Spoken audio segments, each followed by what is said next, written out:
Sa gitna ng isang tahimik na silid sa ospital, malayo sa magsaligang personal na ating nakasanayan sa social media, isang nanghihina ngunit matapang na Doc Willie Ong ang humarap sa publiko noong ika-18 ng Setyembre noong taong 2024 nang magbahagi ang pamosong doktor ng bayan ng isang video na update na tila nagsisilbing huling mensahe para sa kanyang milyong-milyong mga tagasunod. Sa video na pinamagatang ang huling habilin ni Doc Willie Ong, hindi napigilan ng marami ang maiyak sa harap ng katotohanan kinakaharap ng doktor, isang matinding laban sa sakit na sarcoma.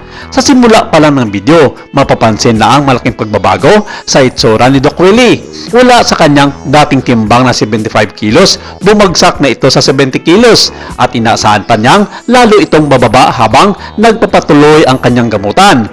I was 75 kilos. I'm now 70. I lost 15 pounds. In the end, I might go down to maybe 130 pounds. Aniya habang ipinapakita ang kanyang nangangayayat na pangangatawan. Ipinapakita rin niya na walang pag-aalinlangan ang kanyang central line at ang mga bakas na injection sa kanyang leeg upang patunayan na hindi siya nag-aarte o nagpapanggap lamang. Tingnan nyo ang leeg ko, tingnan nyo ang central line ko, tingnan nyo ang injection. Saad niya sa gitna ng kanyang paghihina.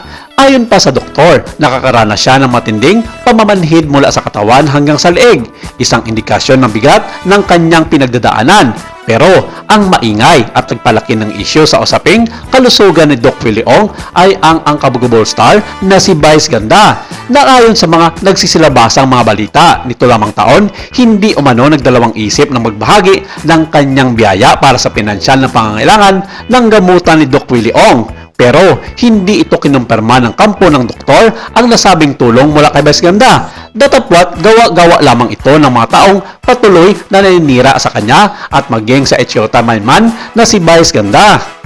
Ito rin ang pinanindigan ng karamihan sa mga showbiz media na vloggers at columnist na wala silang nababalitaan na nagpaabot nga ng tulong si Meme sa butihing doktor ng bayan para sa kanyang mga pinansyal na mga pangangailangan.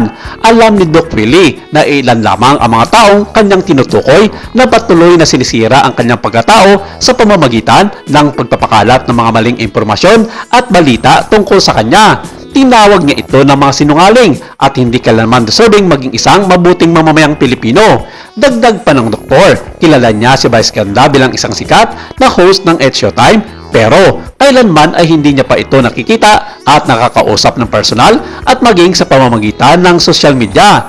Sinabi nitong bagamat napakamahal ng kanyang patuloy na gamutan at nangangailangan ng mga malaking halaga, sinabi nito na ang lahat ng mga gastusin ay nanggagaling mismo sa kanyang personal na bulsa at maging sa suporta ng kanyang mga kaanak. Kaya walang rason na manghingi pa siya ng tulong pinansyal sa kahit kani-kaninong mga sikat na personalidad, lalong-lalo na kay Vice Ganda. Sa ngayon, tahimik at wala pang naging reaction ang kampo ni Vice tungkol sa kumakalat na isyu tungkol sa kanila ni Doc Willie Ong.